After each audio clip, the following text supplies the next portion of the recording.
ये पहली बार हुआ है कि इसराइल खुल के उसने पाकिस्तान की बैंड बजाई है, पाकिस्तान के बारे में बयान दिया है। इस बीच ये बड़ी खबर है जहां इजराइल ने पाकिस्तान को आतंकी राष्ट्र बताया है।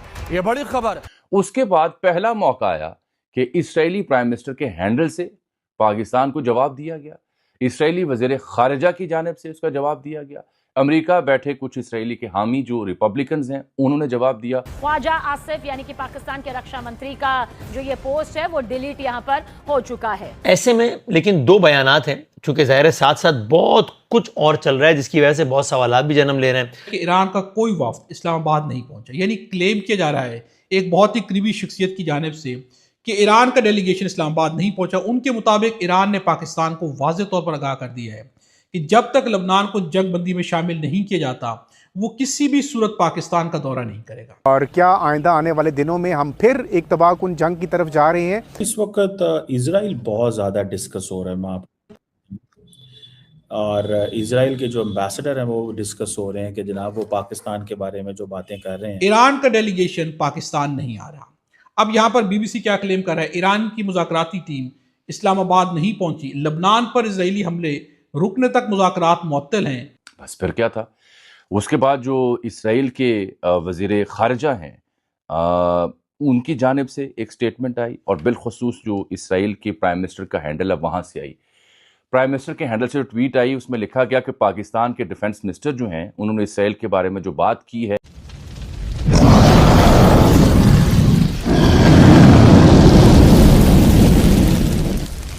शायद अभी भी मंडला रहे हैं, गड़बड़ है लेकिन उम्मीद भी। इस सब में कुछ अहम तरीन डेवलपमेंट्स हो चुकी हैं। सियालकोट से वज़ीर दिफा हुआ करते हैं ख्वाजा मोहम्मद आसिफ।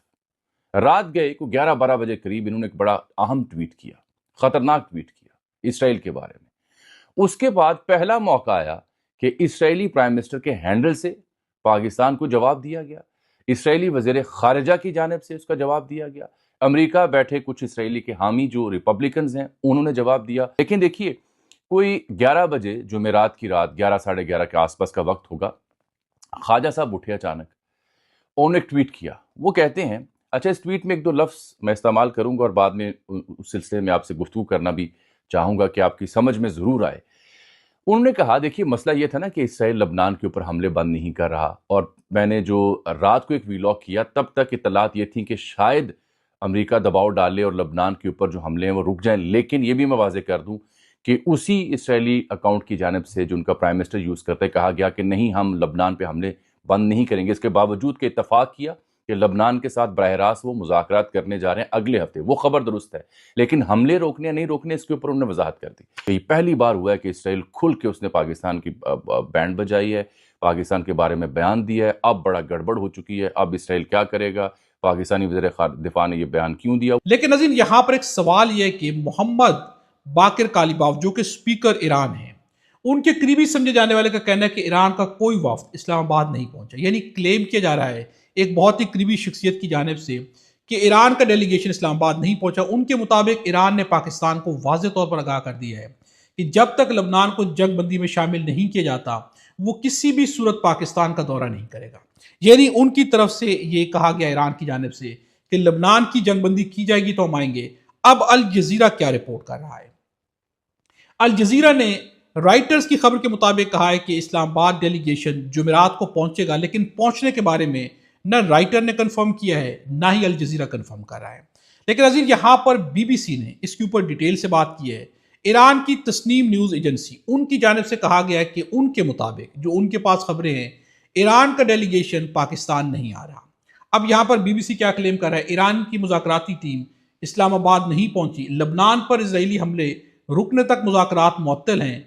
खबर एजेंसी है वो कौन सी है, तस्नीम न्यूज़ एजेंसी की जानिब से कहा गया है। ईरान में पासदारान इनकलाब से मुंसलिक न्यूज़ एजेंसी तस्नीम ने ईरानी वफ्द के इस्लामाबाद पहुंचने से मुतल्लिक खबरों की तरदीद की है। तस्नीम न्यूज़ एजेंसी ने एक बाखबर ज़राए का हवाला देते हुए रिपोर्ट किया कि ईरानी मुज़ाकराती टीम के अमरीका से मुज़ाकरात के लिए इस्लामाबाद पहुंचने से मुतल्लिक कुछ मीडिया इदारों की खबरें मुकम्मल झूठी हैं। यहाँ तक उन्होंने कहा है कि वॉल स्ट्रीट जर्नल जो दावा करे ये खबर झूठी है, ईरानी डेलीगेशन पाकिस्तान नहीं पहुंचा। खबर रसां इदारे के मुताबिक ज़राए ने उसे बताया कि जब तक अमरीका लबनान पर इजरायली हमले रुकवाने का अपना वादा पूरा नहीं करता तब तक मुज़ाकरात मुअत्तल रहेंगे। यानी ईरान बड़ा क्लियर है। ईरान का कहना है कि जब तक लबनान के अंदर जंगबंदी नहीं की जाती तब तक ईरान किसी किस्म के मुज़ाकरात अमेरिका के साथ नहीं करेगा। यानी अमेरिका के साथ मुज़ाकरात की बुनियाद लबनान के अंदर जंगबंदी करना है। और इसी स्टैंस के साथ ईरान का क्या इजराइल से डायरेक्ट कोई कन्फ्लिक्ट है? तो ऐसा नहीं है। क्या अमेरिका के साथ डायरेक्ट कन्फ्लिक्ट है? किसी दौर में रहा है लेकिन अब नहीं है। यहां पर सवाल यह कि ईरान का कन्फ्लिक्ट है क्या? ईरान फ़लस्तीन हो, लबनान उनके हक में हमेशा इनके साथ खड़ा हुआ।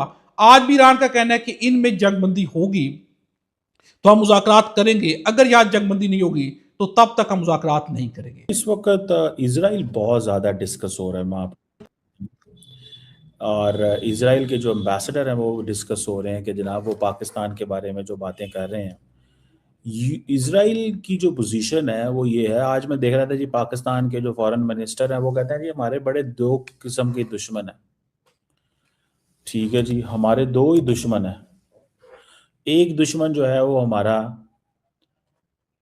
इंडिया है और दूसरा इजराइल है। तो ये जो सिचुएशन है, और दोनों ही सारी बात है, they are very close with the United States. ये चीज़ें जो हैं वो बताती हैं कि क्या पाकिस्तान की डायरेक्शन है।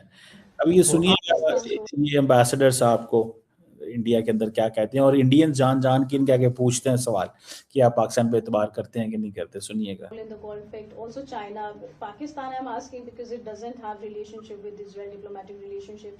Do you even see Pakistan as a credible mediator, a country which is hostile?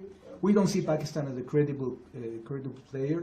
I think that the United States has decided to use the services of the facilitation of Pakistan for their own reasons. We have seen in the past how the United States has managed to take problematic states like Qatar and Turkey and use them for the benefit of achieving an agreement with Hamas. तो दोस्तों ये रही आज की video.